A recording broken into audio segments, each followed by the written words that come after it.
अमरावती जिल्ह्यातील शासकीय वैद्यकीय महाविद्यालयाच्या द्वितीय वर्षाची तयारी सुरू झाली आहे। सुपर हॉस्पिटलच्या मागील बाजूस असलेल्या फ्री फॅब बॅरेकमध्ये द्वितीय वर्षासाठी आवश्यक इमारतीच्या अनुषंगाने दुरुस्ती करण्यात येणार आहे। यासाठी अधिष्ठाता डॉक्टर किशोर इंगोले यांनी सार्वजनिक बांधकाम विभागाच्या अधिकारी कर्मचाऱ्यांसह या बॅरेक्सची पाहणी केली। या ठिकाणी एमबीबीएसच्या द्वितीय वर्षासाठी मायक्रोबायोलॉजी, पॅथॉलॉजी, फार्माकोलॉजी व फॉरेन्सिक मेडिसिन हे 4 विभागाच्या अनुषंगाने किरकोळ दुरुस्ती सार्वजनिक बांधकाम विभागाकडून करण्यात येणार आहे।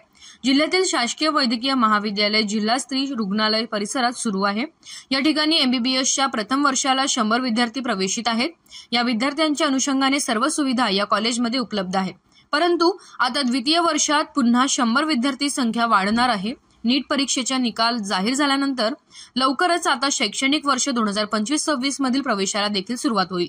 त्यामुळे द्वितीय वर्षासाठी वैद्यकीय महाविद्यालय प्रशासनाने तयारी सुरू केली आहे। एमबीबीएसचे द्वितीय वर्षासाठी मायक्रोबायोलॉजी, पॅथॉलॉजी, फार्मालॉजी व फॉरेन्सिक मेडिसिन हे 4 विभागासाठी जिल्हा रुग्णालय शासनाच्या वापरात नसलेल्या फ्री फॅब बॅरेक्स उपयोगात आणण्यात येत आहे। याकरिता शासनाच्या वतीने 14 फेब्रुवारी रोजी किरकोळ दुरुस्तीसाठी 1 कोटी रुपयांचा निधीसह प्राप्त झाला होता। त्या निमित्ताने पाहणी करून आवश्यक 4 विभाग कसे राहतील याची पाहणी करण्यात आली।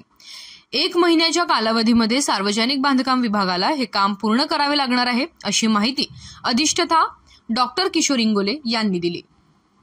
आजचा जो विषय होता पाहणी जी आम्ही करत होतो तो आपल्याला सेकंड एमबीबीएस म्हणजे द्वितीय वर्षासाठी जागा मिळालेली आहे आमच्या व्याख्यान कक्षाच्या समोरील बॅरेक्समध्ये।